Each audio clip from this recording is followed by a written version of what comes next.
आशा करता हूं आप सब बहुत अच्छे होंगे। मेरा नाम है सिद्धांत अग्निहोत्री। स्टडी आईक्यू पे आपका बहुत बहुत स्वागत है। देखिए, हम एलॉन मस्क की बायोग्राफी को देख रहे हैं। भाग एक यानी कि पार्ट 1 उसका ऑलरेडी कंप्लीट हो चुका है, ये उसका पार्ट 2 है। तो हम इनके बारे में जान रहे हैं, ठीक है, बहुत अच्छे से। अब अगर इस लेक्चर के रिगार्डिंग अगर आपको कोई भी क्वेरी तो मेरे फेसबुक पेज से _एजुकेशन कनेक्ट पे आप बिल्कुल पूछ सकते हैं, मैं बिल्कुल आंसर करने वाला हूं। देखिए, एक चीज और मैं बोलना चाहूंगा। काफी लोग कमेंट बॉक्स में ये लिख रहे थे आई एम सॉरी, काफी लोग कमेंट बॉक्स में ये लिख रहे थे कि सर भगत सिंह की बायोग्राफी का रिव्यू कीजिए, एडोल्फ हिटलर की बायोग्राफी का रिव्यू कीजिए, एपीजे अब्दुल कलाम की बायोग्राफी का रिव्यू कीजिए। देखिए, इन सब पे मैं ऑलरेडी रिव्यू कर चुका हूं। आप नाम टाइप करके सर्च करिए स्टडी आईक्यू आगे डाल के, तो इसका ऑलरेडी रिव्यू अवेलेबल है। और अगर उसके बाद भी कोई प्रॉब्लम आती है तो मेरे फेसबुक पेज पे चले जाइए। वहां अब तक मैंने जितने भी रिव्यूज किए हैं, जितनी भी बायोग्राफीज रिव्यू की हैं और बताई हैं, वो सारे के सारे वीडियोस के लिंक और वीडियोस भी वहां पे अवेलेबल हैं। तो ऐसी कोई प्रॉब्लम होनी नहीं चाहिए, ठीक है। तो हम लोग अपने काम को आगे बढ़ाते हैं। चलिए, एलॉन मस्क के बारे में जान रहे थे। देखिए, अभी तक हमने उनका चाइल्डहुड देखा था, उनका मतलब स्पेस एक्स के बारे में, जो उनकी कंपनी उनके बारे में जाना था, और पूरा की पूरी उनकी जर्नी देखी थी। और पूरा अभी तक हम उनके बारे में जान चुके थे। आर्टिफिशियल इंटेलिजेंस के बारे में हमने काफी बात की थी कि क्या उनका मानना है। तो अब हम आगे बढ़ते हैं। देखिए, क्या हुआ था, इससे पहले मैं थोड़ा सा आपको बताना चाहूंगा कि इससे पहले मैंने कहां तक बताया था कि वो एक चाइल्डहुड में एज अ काफी बुली किए गए। उसके बाद फिर उन्होंने अपनी डिग्री ली, फिर उन्होंने अपनी पहली कंपनी एक्सकॉम बनाई। एक्सकॉम बाद में पेपाल बन गई, जो कि अभी सबसे one of the biggest online company है, जैसे कि पेटीएम है। उसको उसके बाद यही कंपनी को उन्होंने ईबे को बेच दिया। $165 मिलियन इनकी जेब में थे। दो इनके पास ऑप्शन थे, या तो इन्वेस्ट करें या फिर अपनी जिंदगी पूरी की पूरी आराम से बिताएं। इन्होंने इन्वेस्ट किया, उसके बाद स्पेस एक्स बनाया, ठीक है। स्पेस एक्स जब इन्होंने बनाया, 2002-2003 की बात है ये। स्पेस एक्स जब इन्होंने बनाया तो ये प्राइवेटली फंडेड कंपनी थी। अब प्रॉब्लम क्या थी कि इनको इंस्ट्रूमेंट चाहिए थे रॉकेट बनाने के लिए, इनको चीजें चाहिए थी। रशिया गए, रशिया से खाली हाथ वापस आए। अब आगे देखते हैं कि उसके बाद क्या हुआ। तो अब क्या है कि स्पेस एक्स ने पूरा का पूरा अपना काम करना शुरू कर दिया। अच्छा, एक चीज और बताना चाहूंगा मैं एलॉन मस्क के बारे में। देखिए, हीरे की पहचान जौहरी को होती है। एलॉन मस्क एक ऐसे इंसान हैं जो ये बोलते हैं कि मुझे डिग्री नहीं चाहिए, मुझे काबिलियत चाहिए, स्किल्स चाहिए। भैया, जिनके पास काबिलियत है आ जाओ। और ये बेहतरीन बात है। जो भी एक बहुत ही सुलझा हुआ, बहुत ही रैशनल व्यक्ति होगा, इस इंसान होगा, वही ऐसी बात करता है और वो हमेशा सक्सेसफुल रहता है। देखिए, खुद भी एलॉन मस्क कोई एस्ट्रोनॉट नहीं थे, ना ही कोई इनके पास पीएचडी की डिग्री थी रॉकेट साइंस से। इन्होंने बुक्स लाई और अपने आप को कमरे में बंद करके पूरी तरह स्टडी किया, स्पेस के बारे में स्टडी किया, रॉकेट के बारे में स्टडी किया, क्या क्या चीजें लगती हैं। एक इनोवेटर थे, ये एक विजनरी थे। भैया, सपने देखिए। और एक चीज और बता दूं, सपने ऐसे देखिए जो नामुमकिन हो। बहुत महान इंसान ने कहा है कि सपने ऐसे देखिए जो नामुमकिन हो, क्योंकि अगर आप नामुमकिन वाले सपने देखते हैं और उसके लिए मेहनत करते हैं तो आप एक्सीलेंस की तरफ बढ़ रहे हैं, तब आप एक्सीलेंट बन जाएंगे। अगर मुमकिन वाले सपने देखते हैं तो आप मीडियोकर रहेंगे, ठीक है। कोई बुरी बात नहीं है, बिल्कुल मुमकिन वाले सपने देखिए, उसको भी पूरा कीजिए, लेकिन वो फिर मीडियोक्रेसी की तरफ चली जाएगी, आप मीडियम रहेंगे। अगर एक्सीलेंट बनना है तो नामुमकिन वाले सपने देखिए और उसको मुमकिन करिए। तो इन्होंने नामुमकिन को मुमकिन करके दिखाया, स्पेस एक्स बनाई। और एक चीज भारत के कंटेक्स्ट में बताना चाहूंगा, ये और भी लोगों के बारे में बताना चाहूंगा कि क्या होता है ना कि आजकल ट्रेंड कुछ ऐसा है कि लोग डिग्री को बहुत ज्यादा महत्व देते हैं। जैसे कि पता भी नहीं है कि लोगों को क्यों रिक्रूट किया जा रहा है। प्रोजेक्ट्स मिलते हैं बाहर के, कंपनीज को प्रोजेक्ट्स मिलते हैं, कंपनीज को सिर्फ एम्प्लॉयज चाहिए, उनकी काबिलियत नहीं देखती, भर भर के एम्प्लॉयज खरीदे जाते हैं, मास प्लेसमेंट होता है, मास रिक्रूटमेंट होता है, लेकिन उनकी काबिलियत के बदौलत नहीं, सिर्फ उनको वो प्रोजेक्ट पूरा करना है बस। उसके बाद वो निकाल फेंकती हैं। यही बता रहे हैं कि कभी भी काबिलियत से समझौता मत कीजिए, खूब पढ़िए, खूब नॉलेज गैदर करिए, अपने आप सक्सेस आपको मिल जाएगी। वो 3 इडियट्स का डायलॉग नहीं है, काबिल बनो, सक्सेस झक मार के पीछे आएगी। बिल्कुल सही बात है वो, ठीक है। तो ये एलॉन मस्क भी इस बात पे काफी एम्फसाइज करते हैं, ठीक है। तो ये चीज है। तो अब क्या होता है कि स्पेस एक्स पूरी तरह से बन गई, सेटल हो गई। 2006 में फाइनली नासा जो है स्पेस एक्स को कॉन्ट्रैक्ट देती है कि आप रॉकेट्स बनाइए। देखिए, एक्चुअली होता क्या है कि जब तक स्पेस एक्स नहीं बना था तब तक क्या था कि इंटरनेशनल स्पेस स्टेशन। अच्छा, ये क्या है कि जैसे भैया हमारे यहाँ स्टेशन होते हैं, बस स्टेशन, रेलवे स्टेशन, वैसे स्पेस पे भी स्पेस स्टेशन होते हैं जहां पे एस्ट्रोनॉट उतरते हैं और अपना स्टडी करते हैं डिफरेंट डिफरेंट पर्पस के लिए। ठीक है, तो उनको भेजने की तैयारी, सैटेलाइट को भेजने की तैयारी, ये सोयज जो कि कैप्सूल है उस पर मैक्सिमम डिपेंड करता था, until and unless space x जब तक क्या कहते हैं कि पिक्चर में नहीं आया। तो 1.6 बिलियन डॉलर का कमर्शियल रीसप्लाई सर्विस प्रोग्राम था नासा का। ठीक है, जो जिसमें स्पेस एक्स को यह बोला गया कि आप 12 फ्लाइट्स बनाइए फाल्कन 9 रॉकेट की। और 2008 में जब इनको ये कॉन्ट्रैक्ट मिला, कंसेक्यूटिव फेलियर्स हुए थे फाल्कन 1 रॉकेट्स के। ठीक है, कंसेक्यूटिव लगातार 3 फेलियर्स हुए थे, जिससे बहुत ही बड़ी प्रॉब्लम हुई थी। क्योंकि देखिए क्या होता है ना, जितनी 10 फ्लोर की बिल्डिंग होती है ना, या उससे बड़ी भी, उतने बड़े रॉकेट्स होते हैं, तो इतना आसान नहीं होता डिजाइन करना। हालांकि अभी हम रॉकेट के डिजाइन पे बहुत अच्छे से बात करेंगे, क्योंकि मेरा भी फील्ड है ये, फिजिक्स मेरी भी फील्ड है, तो आज हम फिजिक्स पे भी काफी बात करने वाले हैं, तो उस पर भी हम बात करने वाले हैं। तो इतना आसान नहीं होता है। एक जरा सी चूक हो गई, जरा सी भी, अगर कोई भी पार्ट में भी दिक्कत आ गई ना, तो पूरा मिशन आपका फेल हो जाएगा। आपके billions and billions of dollar गए काम से। ठीक है, 100-200 करोड़ एकदम गए। तो बहुत ध्यान से चीजों को डिजाइन करना होता है। ठीक है, तो अब जब फेलियर होता है तो बहुत बड़ी प्रॉब्लम हो जाती है। सरकार से फंडेड है नहीं स्पेस एक्स, ठीक है, खुद की प्राइवेट कंपनी, लेकिन फिर भी अपने आप को ये बहुत अच्छे से संभालते हैं और बिल्कुल एक सक्सेसफुल लॉन्च करते हैं। और अब तो खैर इन्होंने एकदम हद ही पार कर दी है। देखिए सबसे बड़ी अचीवमेंट पता है स्पेस एक्स की क्या है? स्पेस एक्स की सबसे बड़ी अचीवमेंट ये है कि ये इसके थ्रस्टर्स जो होते हैं वो वापस आ जाते हैं और रीयूज हो जाते हैं। ये रीयूजेबल रॉकेट्स बनाती है। इसका मतलब क्या है कि आपने एक बार इन्वेस्टमेंट कर दी, जैसे आपकी गाड़ी है, आपकी गाड़ी का इंजन है। ऐसा तो नहीं होता ना कि आप कल मान लीजिए अपने ऑफिस गए, आपका इंजन बेकार, अगले दिन आप फिर खरीद रहे हैं, ऐसा तो होता नहीं है। आपने एक बार 60,000 रुपए की इन्वेस्टमेंट कर दी, वो आपका लाइफ टाइम चलेगी, आपका इंजन लाइफ टाइम चलेगा। उस तरह का ये होता है। रॉकेट में क्या होता है, ये जो थ्रस्टर्स होते हैं ये दोबारा यूज करते हैं, रीयूजेबल रॉकेट्स होते हैं ये। ठीक है, वापस ये पोर्ट पे लैंड करते हैं और उसके बाद जो भी इनका मिशन होता है उसी को यूज करके भेजते हैं। ये सबसे बड़ी अचीवमेंट है, इसरो ये नहीं कर पाया है। हालांकि हमने भी 104 सैटेलाइट धड़ाधड़ लॉन्च की है, लेकिन उसके बाद भी इस मामले में स्पेसएक्स के काफी पीछे है। हालांकि हम लोग बहुत ज्यादा टैलेंटेड है, जरूर इसको फाइंड आउट करेंगे, लेकिन प्रॉब्लम यह है कि सरकार की तरफ से फिजिक्स में फंडिंग नहीं होती, जिसकी वजह से देश डेवलप नहीं करता। जब तक फिजिक्स में फंडिंग नहीं होगी, टेक्नोलॉजी में फंडिंग नहीं होगी सरकार की तरफ से अच्छी खासी, तब तक कुछ नहीं होने वाला। डीआरडीओ में भी यही प्रॉब्लम है कि हम अपने हथियार नहीं बना पा रहे हैं, मैक्सिमम इंपोर्ट करते हैं, तो ये बहुत बड़ी प्रॉब्लम है। भैया सरकार इन्वेस्ट करो, भैया फिजिक्स बनाओ, अपने आप तुम बन जाओगे। ठीक है, हाँ सही बोला मैंने। ठीक है, तो ये सारी चीजें थी। तो स्पेस एक्स कंसेक्यूटिव फेलियर्स के बाद फिर सक्सेस मिलती है और उसके बाद फिर फाल्कन सीरीज की पूरी रॉकेट की सीरीज स्टार्ट हो जाती है। ठीक है, और एक और चीज ये बताते हैं कि ये एलॉन मस्क का ये मानना है कि कार्बन टैक्स लगा दीजिए। ठीक है, इसको लेके बहुत चिंतित हैं। देखिए डोनाल्ड ट्रंप की एडवाइजरी बोर्ड, मतलब साइंटिफिक एडवाइजरी बोर्ड में इनको शामिल किया गया है। और आपको मैं बता दूं कि अभी हाल ही में इनका इंटरव्यू देख रहा था, तो इनसे सवाल पूछा गया था कि आप क्या सहमत है, क्योंकि यूएस ने पेरिस क्लाइमेट चेंज से पूरा का पूरा मतलब बैकआउट कर लिया, तो क्या आप इससे सहमत है? तो एलॉन मस्क ने कहा नहीं, क्लाइमेट चेंज एक बहुत बड़ी प्रॉब्लम है, ये बहुत बड़ी प्रॉब्लम है और इसको हमको कंट्रोल करना पड़ेगा, वरना बहुत बड़ी दिक्कतें हो जाएंगी।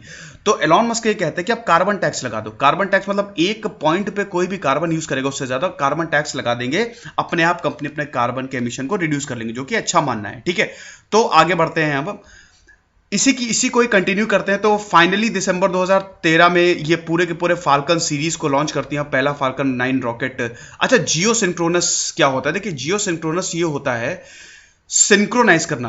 भारत कह रहा हूं, अर्थ जो है वो एक पर्टिकुलर ऑर्बिट में रिवॉल्व करती है। ठीक है, हमको सैटेलाइट्स को भेजना होता है। देखिए स्पेस एक्स के जो फाल्कन 9 रॉकेट्स है या जितने भी रॉकेट्स होते हैं, जैसे ये रॉकेट है, यहां पे सैटेलाइट रखी जाती है। हालांकि मैं रॉकेट बना नहीं पाया हूं, अभी आगे आपको समझा दूंगा। तो रॉकेट में सैटेलाइट्स को रखा जाता है, या जो भी सप्लाई करना है उसको रखा जाता है और उसके बाद स्पेस स्टेशन पे भेजा जाता है।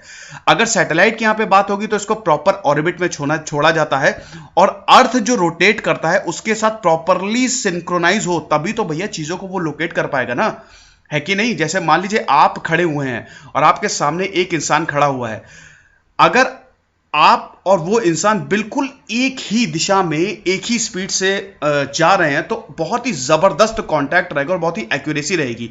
आप दूर चले गए, वो पीछे रह गया, तो इतने अच्छे से आपको बता नहीं पाएगा कि क्या पोजीशन है। तो इसलिए बहुत ही गजब तरीके से सिंक्रोनाइज करना होता है। इसीलिए दो तरह की सैटेलाइट्स होती है ना, जियो स्टेशनरी सैटेलाइट्स और पोलर सैटेलाइट्स।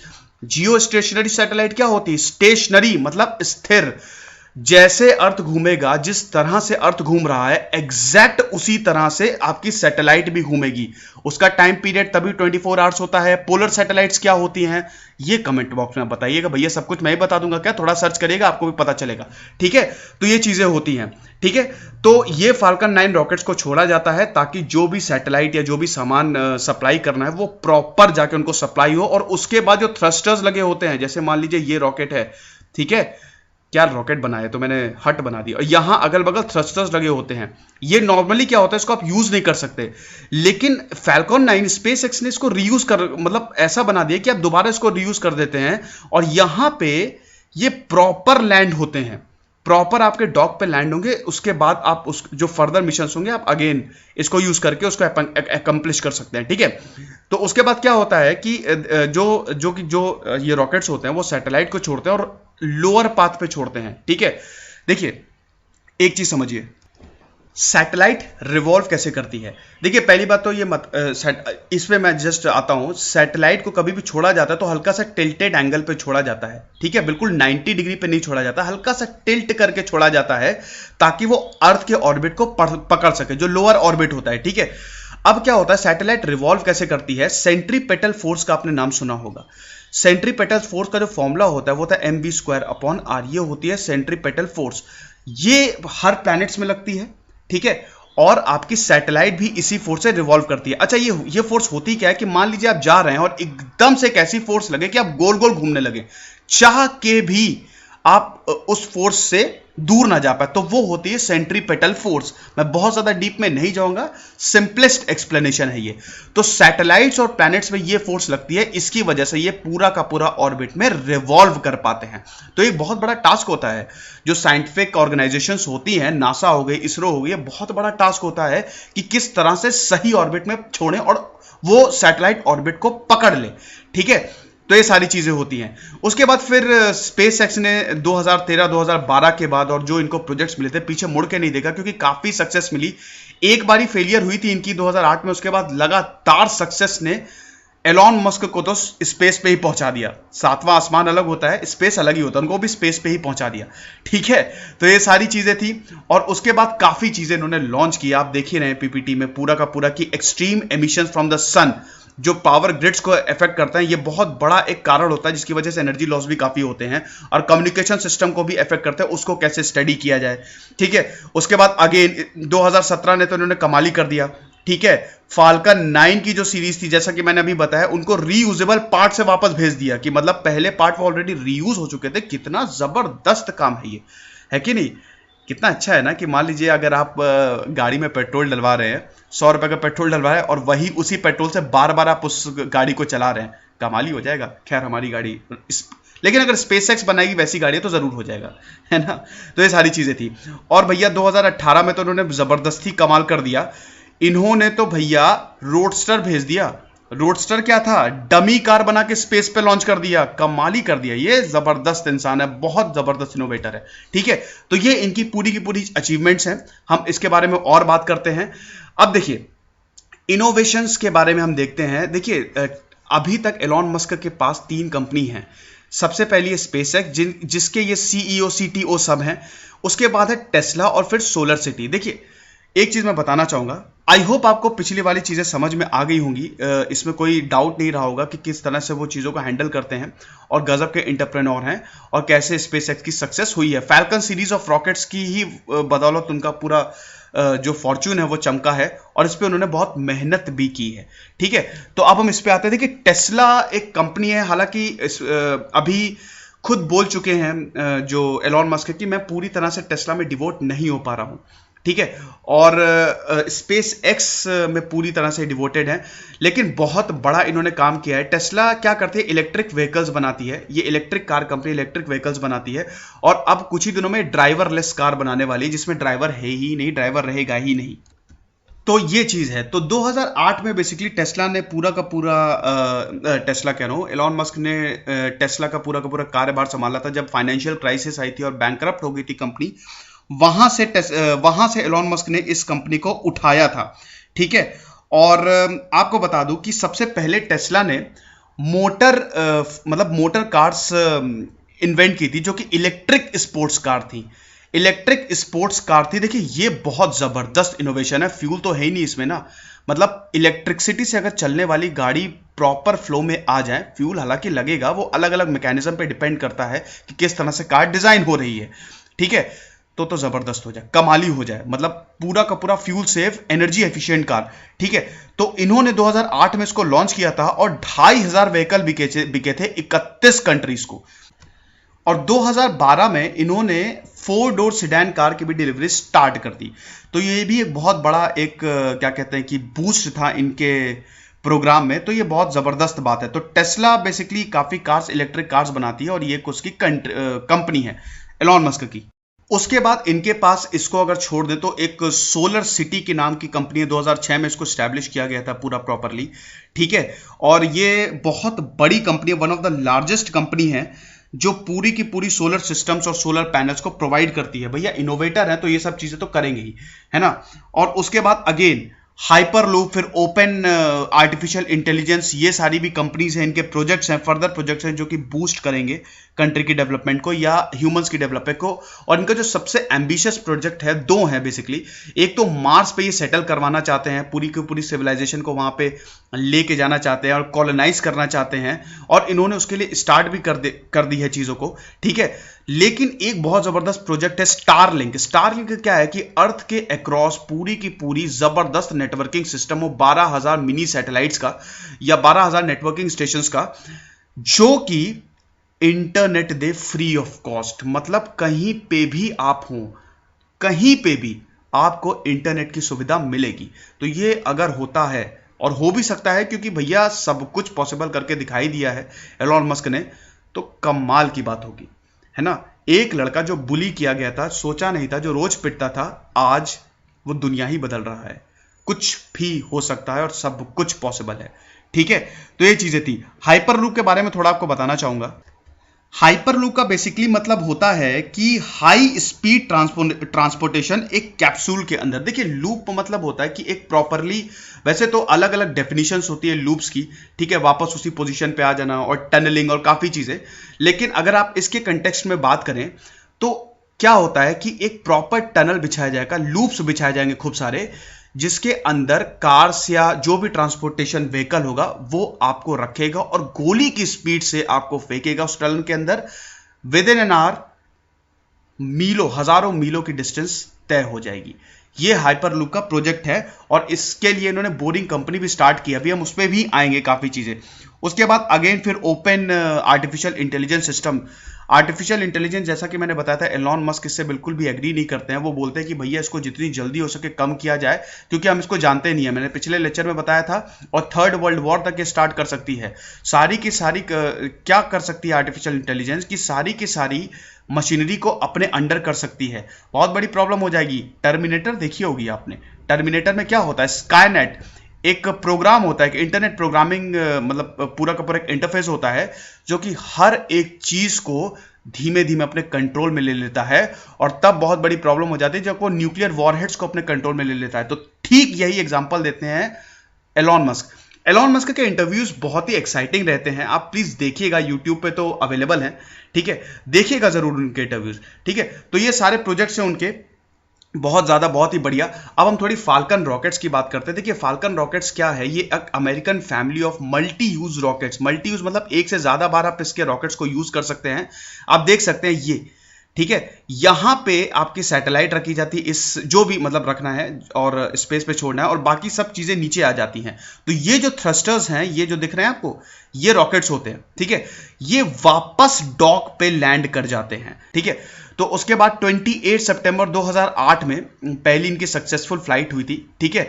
और फेलियर्स के बाद और अटेम्प्ट के बाद, और फाइनली ये बहुत ही जबरदस्त व्हीकल होते हैं, स्पेशली डिजाइंड व्हीकल होते हैं, जो कि कुछ भी ले जा सकते हैं और बहुत ही एफिशिएंट दूरी तय कर सकते हैं। देखिए एलॉन मस्क अपने इंटरव्यू में कहते हैं कि हम गैलेक्सी टू गैलेक्सी को भी मतलब उतनी दूर तक हमको भेजना है। ये हमारा विजन है। हमको एक्सप्लोर करना है, हमको पूरा यूनिवर्स या उसके आगे भी चीज़ों को एक्सप्लोर करना है, और बहुत सी चीज़ें हम ले जा सकते हैं, चाहे जितनी भारी हो। हमारा फाल्कन रॉकेट उसको स्पेस तक ले जाएगा। कुछ भी पॉसिबल, मतलब सब कुछ पॉसिबल है। तो ये एलॉन मस्क का दावा है। और इन सब से जानते हैं सबसे बड़ा प्रॉफिट क्या होता है? सबसे बड़ी चीज जो होती है भैया, कॉस्ट इफेक्टिव। इसरो ने जो मंगलयान लॉन्च किया, एक हॉलीवुड मूवी जितने में बनती है उतने में इसरो ने मंगलयान लॉन्च कर दिया। और बहुत बधाई दी थी एलॉन मस्क ने जब इसरो ने ये किया था। तो हम भी कर सकते हैं थोड़ा, अगर चाहें तो। ठीक है, थोड़ा सा और ज़्यादा रिसर्च करनी पड़ेगी, और गवर्नमेंट को भी ये देखना पड़ेगा कि प्रॉपरली फंड हो रही हैं चीज़ें कि नहीं। तो ये फाल्कन रॉकेट्स की बहुत ज़बरदस्त फैमिली है और बहुत ही एफिशिएंट चीज़ है। ठीक है, अब हम थोड़ा आते हैं फिजिक्स पे कि काम कैसे करती है। देखिए, सबसे पहले हमारा होता है ट्रोपोस्फियर, आपको पता ही होगा, 0 से 18 किलोमीटर तक। फिर होता है स्ट्रेटोस्फियर, ये मैं पूरी की पूरी एटमॉस्फियर की बात कर रहा हूँ। स्ट्रेटोस्फियर क्या होता है? स्ट्रेटोस्फियर के ऊपर प्लेन नहीं जा सकते, मैक्सिमम यहीं तक प्लेन्स, एरोप्लेन जो होते हैं वो उड़ सकते हैं। फिर होता है आयनोस्फियर, मतलब ये ट्रोपोस्फियर, फिर ये स्ट्रेटोस्फियर, फिर ये आयनोस्फियर, जो आपकी इलेक्ट्रोमैग्नेटिक रेंज होती है या फिर जो रेडियो सिग्नल्स होते हैं वो यहीं से ही सीधा टकरा के वापस आते हैं। रेडियो सिग्नल क्या होता है? Electromagnetic signal. इलेक्ट्रोमैग्नेटिक सिग्नल मतलब जो लाइट की स्पीड से चलते हैं, 3 × 10⁸ मीटर पर सेकेंड। आइंस्टीन ने बोला है इससे तेज कुछ भी नहीं चल सकता। ये कहाँ से आई है वैल्यू? 1/√μ0 f⁴. इसकी वैल्यू होती है 4 × 10⁻⁷, इसकी होती है 8.854 × 10⁻12। दोनों को कैलकुलेट करते हैं तो ये वैल्यू आती है। हालांकि ये थ्योरी बहुत जल्द गलत हो जाएगी, कुछ सालों बाद निश्चित ही ये प्रूव हो जाएगा कि लाइट की स्पीड से ज़्यादा भी चीज़ें ट्रैवल करती हैं। और अगर आप लाइट की स्पीड के आसपास भी पहुंच गए, स्टीफन हॉकिंग ने क्या बताया था, आप स्पेस में चले जाएंगे। मतलब अगर आप लाइट की स्पीड से ट्रैवल कर रहे हैं और आप ट्रेन में बैठे हैं और ट्रेन वो लाइट की स्पीड से जा रही है, तो 1 घंटा 100 साल के बराबर होगा अर्थ के। कैलकुलेशन कर लीजिएगा, हालांकि 100 साल या 500 साल या 400 साल, क्योंकि वो फॉर्मूले पे डिपेंड करता है, जो कि पैराडॉक्सिकल फॉर्मूला होता है। तो टाइम डायलेशन का, उस पर खैर मैं नहीं जाऊंगा, लेकिन आप फ्यूचर ट्रैवल करेंगे। ठीक है, ट्विन पैराडॉक्स इसको कहते हैं। तो यहां से टकरा के चीजें वापस आती हैं, आयनोस्फीयर इसको कहते हैं। जबरदस्त टेम्परेचर फ्लक्चुएशन होता है, और उसके ऊपर फिर एग्जॉस्फियर आ जाता है। -100 डिग्री सेल्सियस से लेकर 455 डिग्री फ़ारेनहाइट तक ये जबरदस्त फ्लक्चुएशन होता है। उसके लिए बहुत ही बारीकी से इसको डिजाइन करना पड़ता है। कल्पना चावला के केस में भी यही हुआ था, जरा सी चूक हुई थी, एक पार्ट बस साथ नहीं दिया और पूरा का पूरा जो मतलब जो रॉकेट था वो पूरा का पूरा क्रैश हो गया। ठीक है, तो ये चीजों को बहुत ध्यान से डिजाइन करना पड़ता है। ठीक है, हालांकि अब तो काफी एडवांस टेक्निक्स आ गई हैं, कंप्यूटिंग सिस्टम भी बहुत जबरदस्त तरीके से डेवलप हो चुका है। तो देखिए, अक्सर बोलते हैं ना कि कोई रॉकेट साइंस नहीं है, आज आपको रॉकेट साइंस बता ही देते हैं बहुत ही सिंपल वर्ड्स में।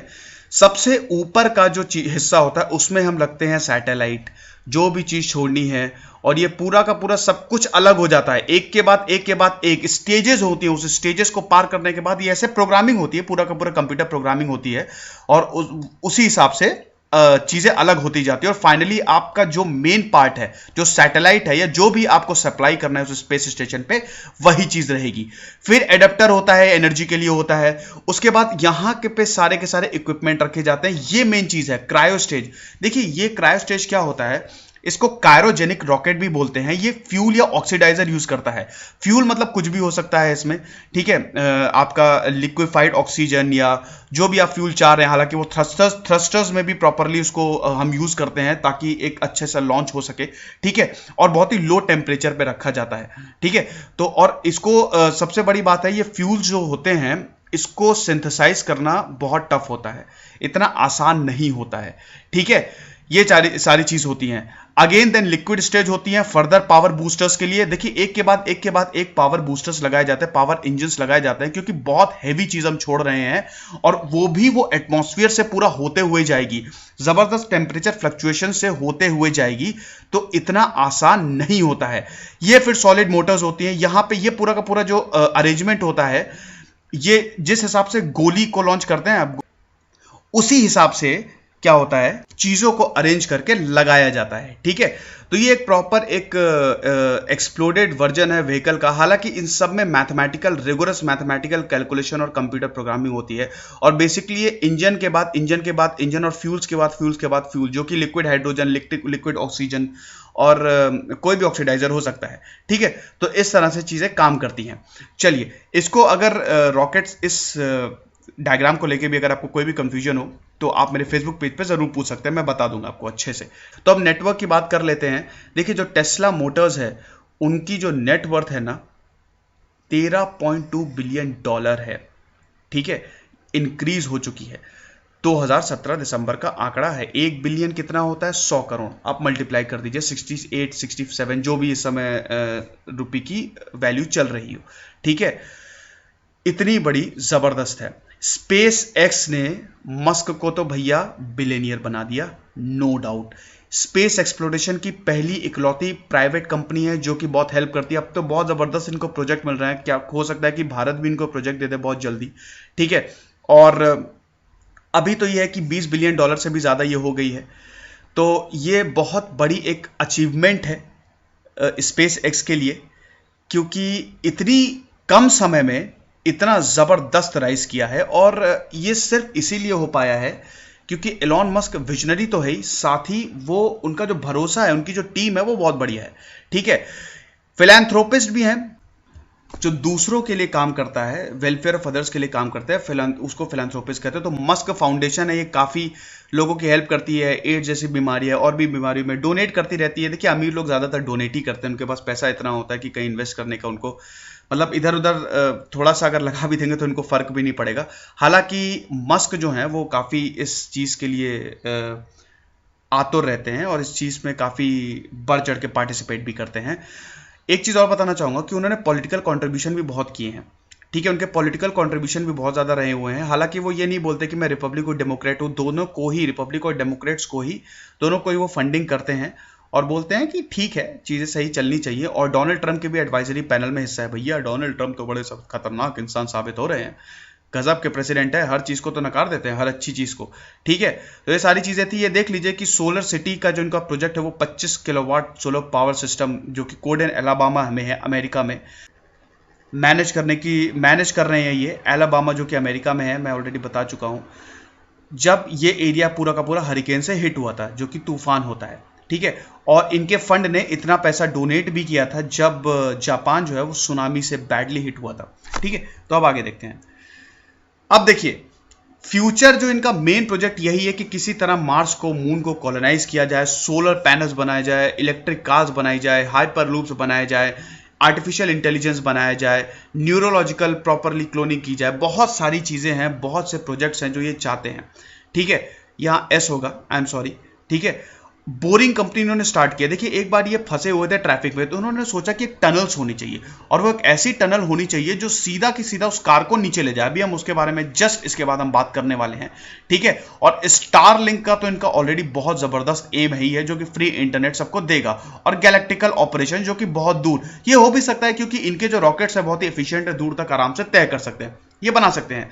अच्छा, मैं हाइपर लूप की बात कर रहा था, और जो इनकी बोरिंग कंपनी है, देखिए एक्चुअली एक बार ये ट्रैफिक में फंसे हुए थे और बहुत इनको इरिटेशन हुई, गुस्सा आया, तो इन्होंने क्या सोचा कि कुछ ऐसी चीज होनी चाहिए कि जो सीधा अंदर जाए, मतलब टनल्स होनी चाहिए, और टनल्स के थ्रू हम एक शहर से दूसरे शहर, या जहां पे भी हमको जाना है, एक लोकेलिटी से दूसरी लोकेलिटी पहुंच सके।